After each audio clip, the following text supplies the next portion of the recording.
Hey guys, this is Hamon, and welcome back to Bytesize, the show where review games I have taken interest in. They don't have to be old, they have to be new, they just have to be something I'm interested in. And today I'm going to be talking about Silksong. This is the game that, while I wasn't hyper fixated on waiting for it to come out, it is a very welcome sequel to Hollow Knight. Made by Team Cherry after, I believe, 8 years as of this recording. This is one of the best indie games to have come out in 2025. Now, that is a bold statement, as there was a bunch of games that I've reviewed that definitely could take that title as well, but Silksong has definitely pushed it. Has definitely eked out into it so far. So, yeah. The story of the game is that you are Hornet this time around. You have been captured by a mysterious group of bugs and are taken to this land called Farloon, and you are released through some mysterious force.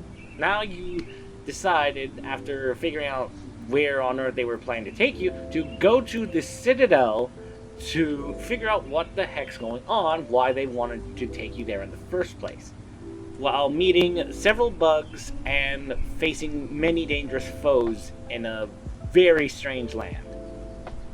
Right off the bat, I love the game. It is really good.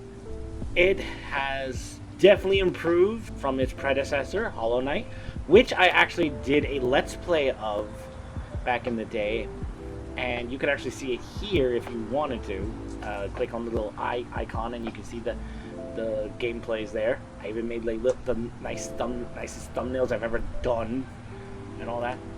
Even made some art for it with a made-up character. Anyway, in terms of graphics, it's improved. It is still the same style and everything, but it is definitely a lot better. The animation's a lot smoother. It looks so well done. I love the designs of the characters, the enemies, the backgrounds. Everything is just so nice. It's simplistic, but there are complexities to the simplisticness. The characters themselves are simple in terms of design and color and all that, but you still can see the vast complexities in how they differ from each other, such as the pilgrims that you first meet are all nice, normal, and all that, but then you have the ones that are aggressive and they look pale and aggressive and all that. Various characters that all have very different design choices and all that.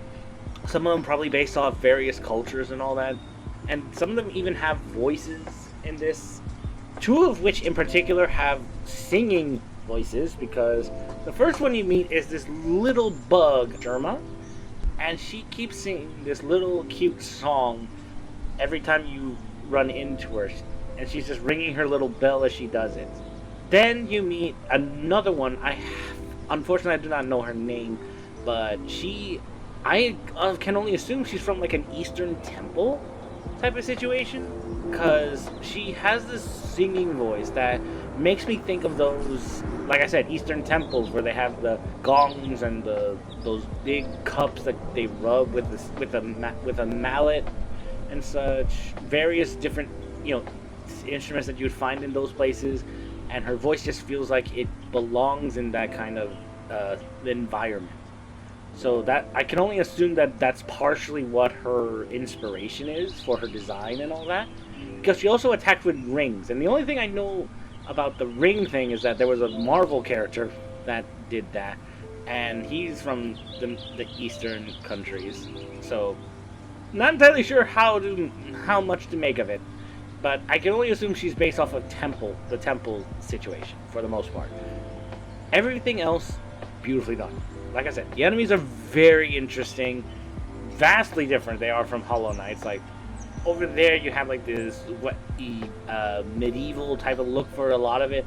This one, you don't really get a lot of that. You get different kinds of kind of designs, especially depending on the areas you go to. And speaking of the areas, the backgrounds and everything is beautifully done. There's even a boss that is part of the background up until a point. I won't spoil any further about which boss it is if you haven't played the game yet, but it is so interesting. It's I saw this thing and I was like, what's that about? And then I find it and I'm like, crap.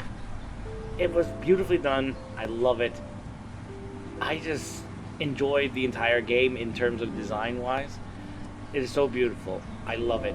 I just love it. I have no like penalties for it or any whatever you want to call it. I don't have any issues with it. It is all wonderfully done. I cannot stress that enough. It is so done beautifully. Like I mince the words, but it's like that's what I'm trying. It's like seriously, there's nothing wrong. There's nothing wrong in my eyes. And I know some of you are going to be like, oh, come on, you can't say that about every game you've played. It's like, but this one in particular is just that. Like, I don't have any issues with it. The art style is just so nicely done that I just can't really see any issues with it at all. I mean, if there are glitches, that's more like the programming side anyway. Alright, so, going into the mechanics, as I just mentioned, like, programming type stuff. Mechanic-wise, it's a Metroidvania, just like with Hollow Knight. So, you go around the world, exploring, collecting stuff, buying equipment, and all that stuff, and even beating bosses and finding new power-ups that help you traverse the land a lot better. And therefore, when you get those power-ups and such, you are able to go back to certain places and go to those places that you were not able to explore before. For instance, there was one point where you get this little upgrade for your hood that allows you to use these airstreams to go up higher than you would normally with jumping. It's very well done. I like the progression and all that. I did get frustrated with the fighting and all that, but obviously I was like that with Hollow Knight, so it was nothing new. I wasn't expecting anything to be easier or harder. I was just expecting it to be Hollow Knight. It works well. It works because the idea isn't to add on to the Metroidvania thing. I think what it was is that they needed to give a reason for the Metroidvania thing in terms of the story. Because as you're finding some of these power-ups, you kind of get a little bit more into what's going on in the world with it. So they kind of integrated the gameplay into the story for this one, like very deeper than in Hollow Knight, which I really appreciate. So, with all that said, I definitely will say, get this game. Freaking get it. I am not saying that, I'm not recommending you to like watch videos or anything. Get this game. It is only $20. In this economy, that is incredible. It is a ballsy move, but fuck it. Yeah, that's right. I said that word in this one. Anyway, this is a good game. In fact, I even will say, go check out Hollow Knight if you want to have the have the prequel to Silksong. If you wanna, like, it's not necessary, first off, but it is a good place to start in terms of the Hollow Knight world type of thing. It gives you the idea of understanding what's going on in this world, where apparently bugs rule now. But yeah, other than that, definitely recommend this game. Check it out. I am not even exaggerating. It is definitely worth it. With all that said, thank you all so much for watching. I hope you enjoyed this episode of Bytesize. If you did, please leave a like, favorite, and subscribe to the channel for more videos like this. Check out my socials so that you know when I stream, when I put up TikToks, when I make art, or ramblings on my blue sky.